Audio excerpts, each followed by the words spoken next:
हाँ तो प्यारे बच्चों, कैसे हैं आप सब। उम्मीद करते हैं बहुत बढ़िया होंगे। देखो, कल तक हमने अभी तक जो सवाल किए थे, हमने प्रश्नावली 4.1 में प्रश्न क्रमांक पहले के 1 से 5 तक के सवाल कर लिए थे ना, प्रश्न क्रमांक पहले में। अब हम कर रहे हैं इसी का छठा प्रश्न क्रमांक पहले का जो छठा सवाल है उसको हम आज सोल्व करेंगे। तो देखो, हल करेंगे इसको। क्या है हमारा सवाल, x square plus 3x plus 1 है ना, इज इक्वल टू कितना है, एक्स माइनस है ना, एक्स माइनस 2 का होल स्क्वायर, ये हमारा सवाल है। अब इसको हम हल करेंगे तो इसके लिए हमें एक सर्वसमीका लगती है।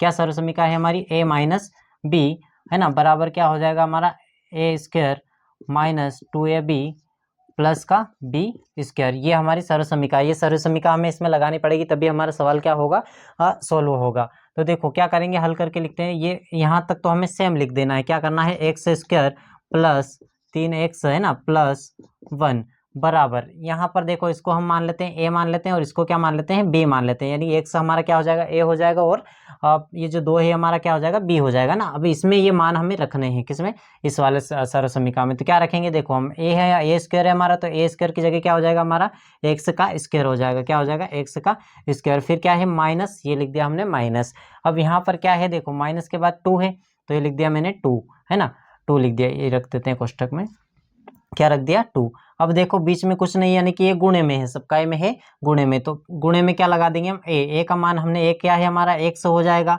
है ना। फिर बी है ना, तो गुणित में क्या आ जाएगा यहाँ पर, बी का वैल्यू कितनी है हमारे पास, क्या मान रखा है हमने, 2, तो कितना रख देंगे हम, 2 रख देंगे। ठीक है, फिर क्या है प्लस, तो ये रह गया हमारा प्लस। अब क्या है, बी स्क्वायर, तो बी हमारा 2 है, तो 2 का स्क्वायर हो जाएगा। क्या हो जाएगा, 2 का स्क्वायर, यानी कि वर्ग निकाल लेंगे हम आगे जाके ना। अब यहाँ पर देखो क्या करते हैं, इसको हम पहले सोल्व कर लेते हैं इसी को, है ना। एक्स स्क्वायर है ना, अगले समीकरण में x square plus 3x plus 1 बराबर, ये तो सेम ही रहेगा, इसमें कुछ नहीं करना हमें।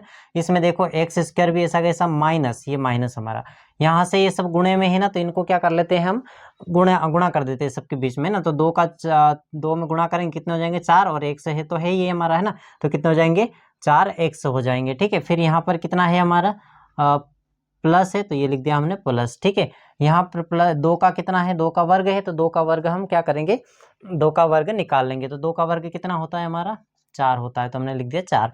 अब क्या करना है, देखो अगली स्टेप में हमें, अगली स्टेप में करेंगे तो यहाँ से चाहो तो इनको काट सकते हो, एक्स स्क्वायर, तो एक्स स्क्वायर कट गया हमारा, बचा क्या यहाँ पर 3x है ना, 3x बचा प्लस का 1 है ना बराबर, ये जो बचे हुए हैं उनको पक्षांतर करके हम क्या करेंगे, बराबर से इधर ले आएंगे ना। तो बराबर से इधर लाना है, बराबर लगाना नहीं है हमें।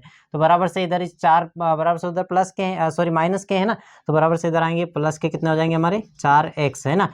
और ये जो 4 हैं ये काय के बराबर से उधर प्लस के हैं, तो बराबर से इधर आएंगे, काय के हो जाएंगे, माइनस के 4 हो जाएंगे बराबर 0। कुछ नहीं बचा तो हम क्या लिख देंगे, 0 लिख देंगे ना। अब क्या करेंगे, देखो अगली स्टेप में यहाँ पर कितने हैं 3x, और यहाँ पर कितने हैं 4x है ना, प्लस प्लस, यानी कि ये क्या हो जाएंगे, जुड़ जाएंगे आपस में, क्या होंगे, जुड़ जाएंगे। तो 3 और 4x कितने होते हैं, तो 7x हो जाएगा हमारा, कितना हो जाएगा, 7x हो जाएगा ना। फिर यहाँ पर प्लस का 1 है, और यहाँ पर माइनस के 4 है, यानी कि घट जाएगा, माइनस हो जाएगा, प्लस माइनस माइनस हो जाएगा हमारा चिन्ह है ना।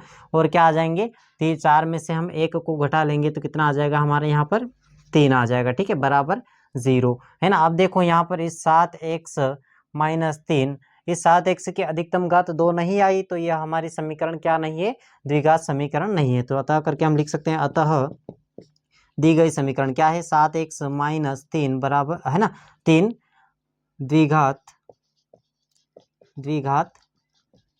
समीकरण नहीं है ना। यही सवाल हमें पूरा हमारा सिद्ध हो गया। यही बताना था हमें कि द्विघात समीकरण है या नहीं है। ये जो समीकरण दे रखी है इसमें हमें बताना था कि द्विघात समीकरण है या नहीं है। तो हमने पूरा सोल्व करके देख लिया। तो यहाँ पर अधिकतम घात इसकी कितनी 2 नहीं आई, तो ये हमारा क्या है, द्विघात समीकरण नहीं है। ठीक है, यहाँ पर देखो यदि यहाँ पर घात 3 आती तो त्रिघात समीकरण हो जाती है ना, यहाँ 2 आती तो द्विघात समीकरण हो जाती है। इनके ऊपर एक घात छिपी रहती है, लेकिन द्विघात समीकरण का पूछा था हमने, तो ये द्विघात समीकरण हमारी नहीं है। ठीक है, बाकी के ऐसे ही कक्षा 10वीं के आईएमपी सवालों को करने के लिए चैनल को सब्सक्राइब कर लीजिए सभी, और लाइक कमेंट भी किया कीजिए थोड़े बहुत।